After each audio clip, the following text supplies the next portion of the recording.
A continuación, nuestro siguiente expositor es abogado graduado en la Universidad Católica Santiago de Guayaquil, abogado en la Procuraduría Síndica Municipal de Guayaquil, capacitador y profesor invitado en cursos académicos avalados por la Municipalidad de Guayaquil, Universidad de Especialidades Espíritu Santo, entre otros. Es también consultor en derechos humanos, certificado por la US Institute of Diplomacy and Human Rights en abril de 2022, Washington, Estados Unidos. Expresidente de la Asociación de Estudiantes de Derecho de la Universidad Católica de Santiago de Guayaquil entre el periodo 2020-2022. Recibimos al doctor Fernando Muñoz Domínguez.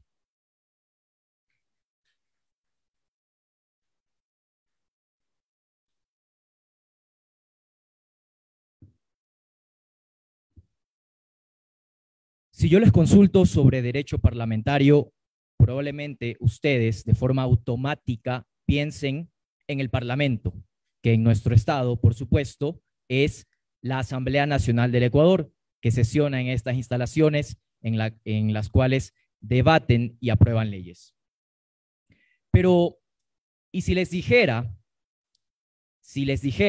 que el derecho parlamentario y la técnica legislativa se extienden un poco más allá de la función legislativa?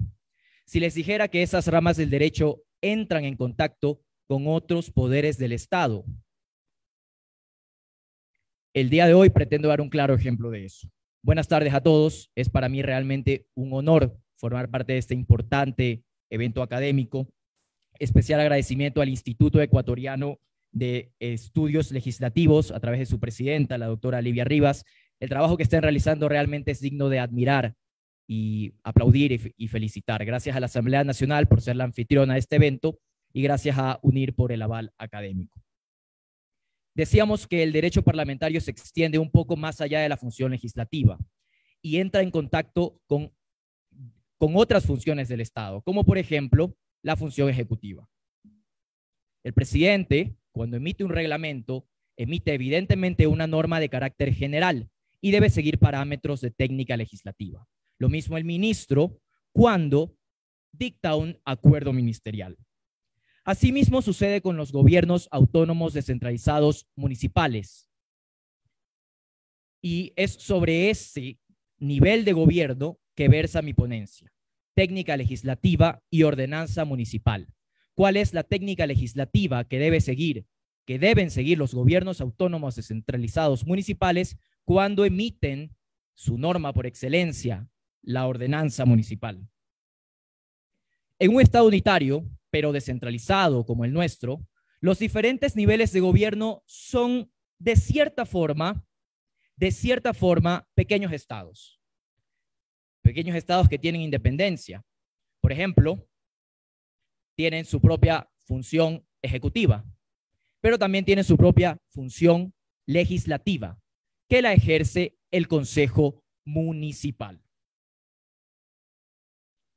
El artículo 7 del Código Orgánico de Organización, Autonomía, Descentralización y Descentralización, más conocido como COTAD, reconoce la potestad normativa a los gobiernos autónomos descentralizados. Esto es, la facultad de dictar normas de carácter general, sean ordenanzas, resoluciones o acuerdos.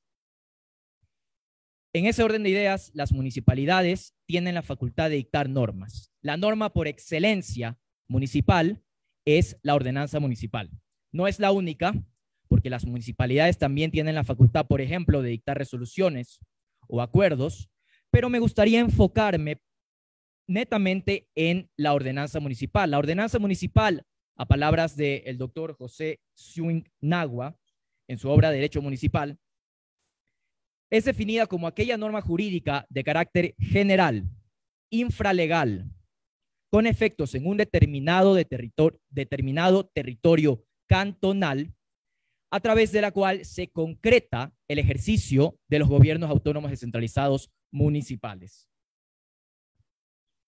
Debido al acercamiento más directo que tienen las municipalidades con la ciudadanía y debido a que los miembros de un consejo municipal son mucho menos que los miembros de una asamblea nacional, la producción normativa de las municipalidades es en ciertas ocasiones, en muchas ocasiones, mayor a la producción normativa de la Asamblea.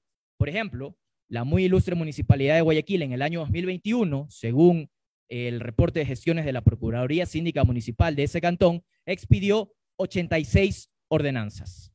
86 ordenanzas municipales. En ese mismo año, la Asamblea expidió 56 leyes. Esto no quiere decir que uno sea mejor que el otro. Más normas no significa mejor trabajo y menos normas no significa un trabajo menos bueno. Pero estos datos nos hacen tomar ciertas reflexiones. En primer lugar, como los gobiernos autónomos descentralizados emiten mucha normativa de carácter general, deben seguir cuidadosamente los parámetros de técnica legislativa. 2. Los asambleístas, al emitir leyes, al expedir leyes, deben estar plenamente conscientes que el contenido de esas leyes va a ser desarrollado y complementado por otros niveles de gobierno, como las municipalidades. Pero bien, hablando un poco más sobre la ordenanza municipal, me gustaría hablar sobre su clasificación. La ordenanza municipal se puede clasificar de diferentes maneras. Así, por ejemplo, podemos clasificar a la ordenanza municipal en razón de la materia. Y si la clasificamos de esa forma, la ordenanza municipal puede ser o tributaria o administrativa. Es tributaria cuando regula cuestiones relacionadas a impuestos, a tributos, impuestos, tasas, contribuciones. Es administrativa cuando regula las otras competencias que la ley le otorga a los gobiernos autónomos descentralizados municipales. Fauna urbana, catastro, preservación del patrimonio cultural, etcétera, etcétera, etcétera.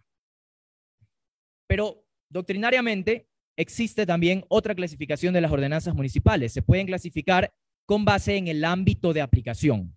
Y en ese caso, las ordenanzas pueden ser o generales o especiales. Serán generales cuando apliquen a todo el territorio cantonal y a todas las personas que habitan en ese territorio cantonal. Y serán especiales cuando solo apliquen a un determinado sector, a un determinado territorio del cantón, o cuando apliquen solamente a determinada población que habita en el cantón. Por ejemplo, la muy ilustre Municipalidad de Guayaquil tiene ordenanzas determinadas a legalizar y adjudicar a terrenos municipales a posesionarios de esos terrenos en sectores urbanos marginales, dice la norma. Por lo tanto, esa es un claro ejemplo de ordenanza especial con base en el territorio. Solo aplica esa ordenanza en determinados sectores urbanos marginales.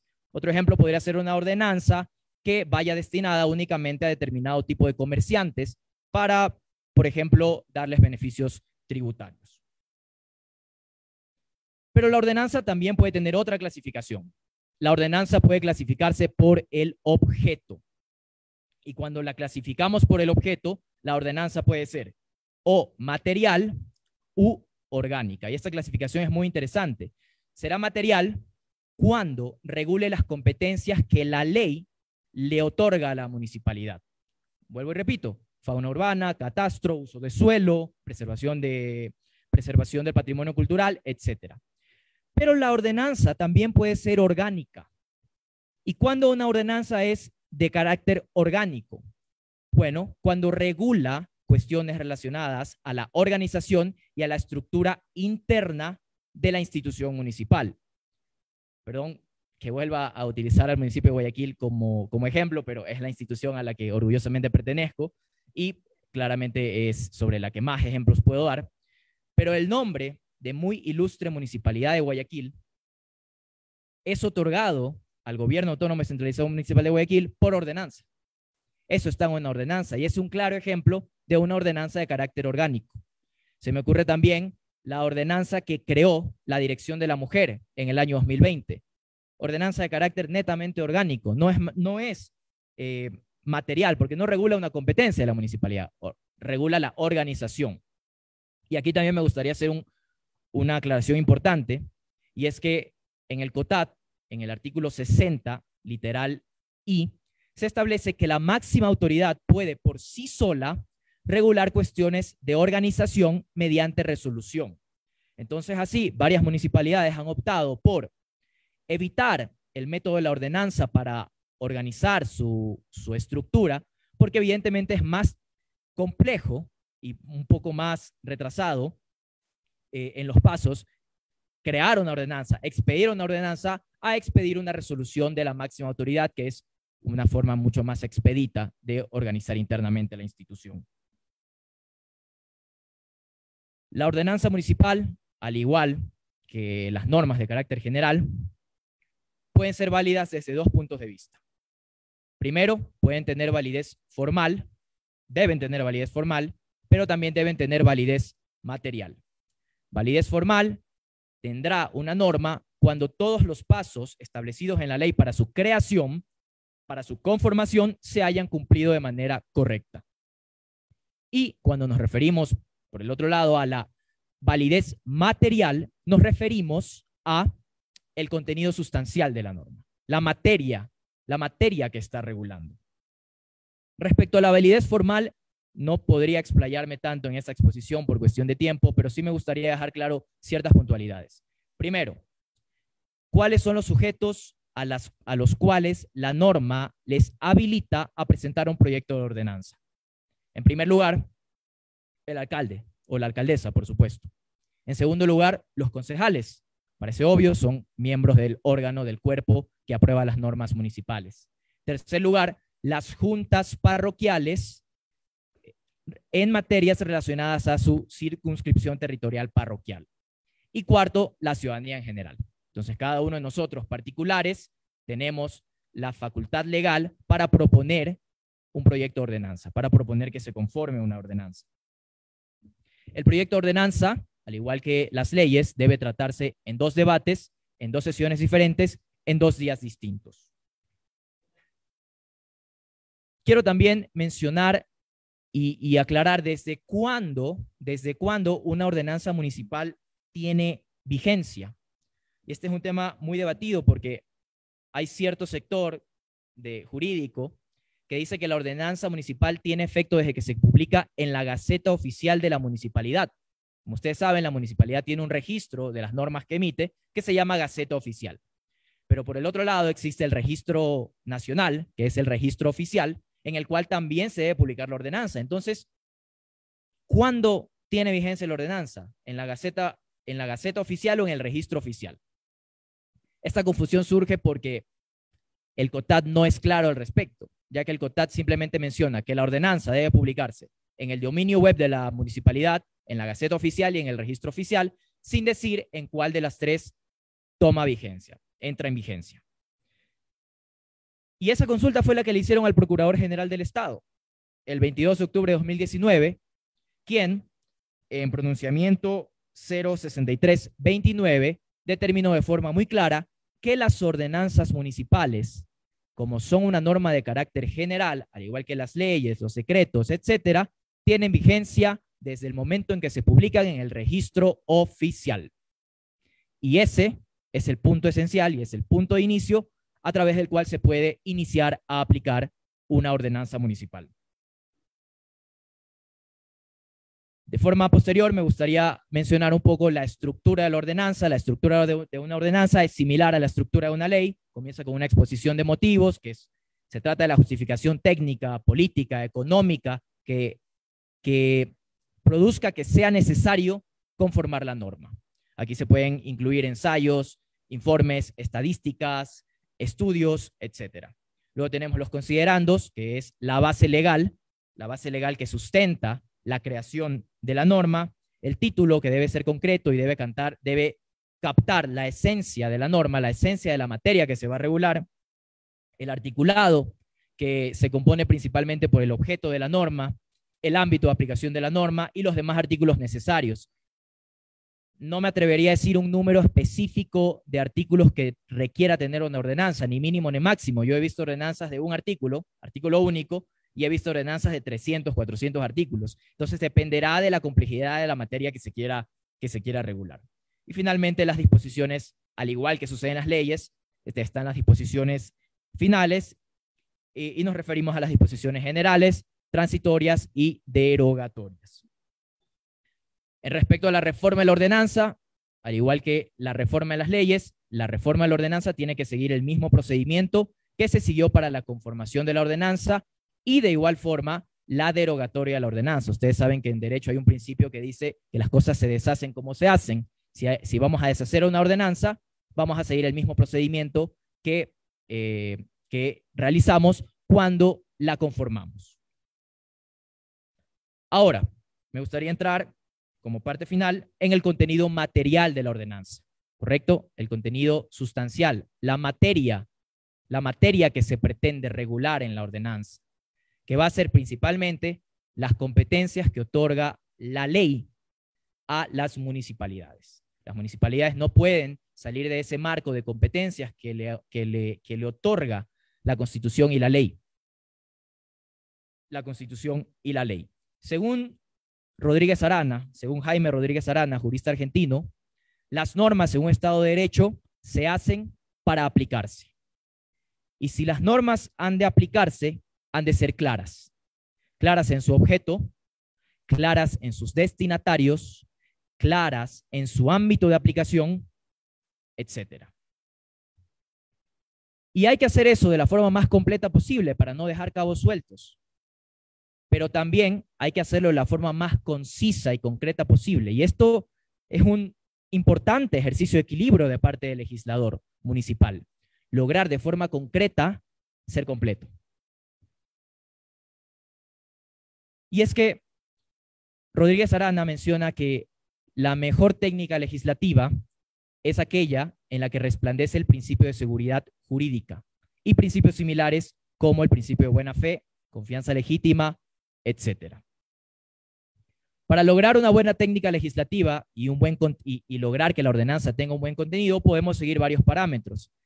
Estoy seguro que en este congreso pues ya se tocó el punto de la unidad de materia, que también está presente al momento de crear la ordenanza municipal. Unidad de materia, que la norma verse sobre una sola materia. Por ejemplo, aterrizándolo al caso municipal, que verse sobre una de las competencias que da la norma a la municipalidad.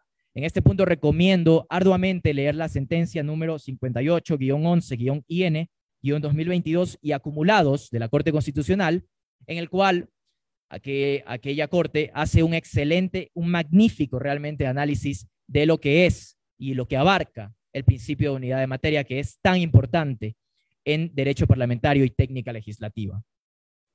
Las cualidades del texto de la ordenanza es que la ordenanza debe ser clara, debe ser precisa y debe ser concreta, sin caer, por supuesto, en vaguedades.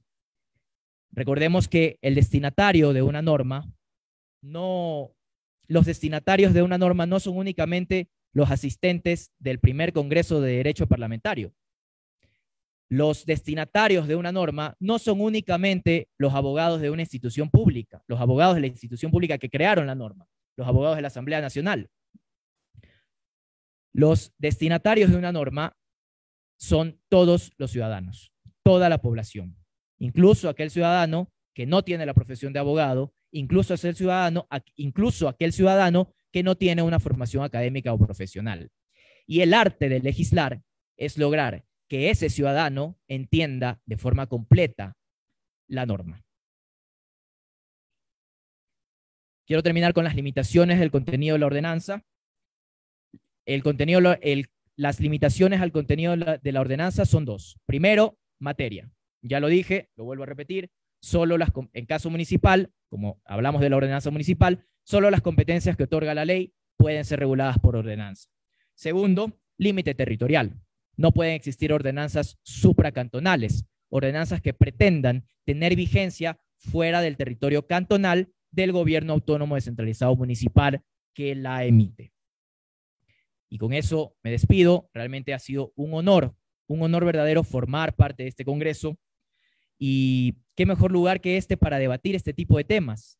Ojalá este congreso sea una semilla en la técnica legislativa de nuestro país. Porque como dijo Juan Montalvo, aquel pueblo en el cual la libertad es un efecto directo de las leyes y en el cual las leyes son sagradas, es por fuerza un pueblo libre. Muchas gracias.